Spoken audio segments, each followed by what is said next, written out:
የዛሬ 14 ዓመት ልክ በዚች ሰዓት በዚች ቀን የቀድሞ ጠቅላይ ሚኒስትር መለስ ዜናዊ ከዚህ ዓለም በሞት ከተለዩ ዛሬ 14 ዓመታት ተቆጠሩ።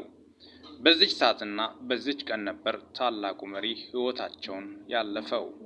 በ57 ዓመታቸው በአውሮፓዊቱ ሀገር ቤልጂየም ዋና ከተማ ብራሴልስ ውስጥ በሕክምና ላይ ያሉ ነበር። ብዙዎች መሪው ለሀገራቸው ያበረከቱት አስተዋጽኦና ያስመዘገቡት ታሪክ በብዙዎች ልብ ውስጥ እስከ ዛሬ ድረስ ሕያው ሆኖ ይኖራል ብለው ያምናሉ። 14 ዓመት የቀድሞ ጠቅላይ ሚኒስትር መለስ ዜናዊ በተለይ ከጫካ ትግል በኋላ ደርግ መንግስትን መፈንቅለ መንግስት በመፈጸም ወደ 4 ኪሎ መግባታቸው የሚታወስም ነው። የቀድሞ የኢትዮጵያ ጠቅላይ ሚኒስትር የነበሩት መለስ ዜናዊ በትምህርት ልህቀታቸው በርካቶችን ያነጋገሩና እጅግ አስደናቂ ነበር።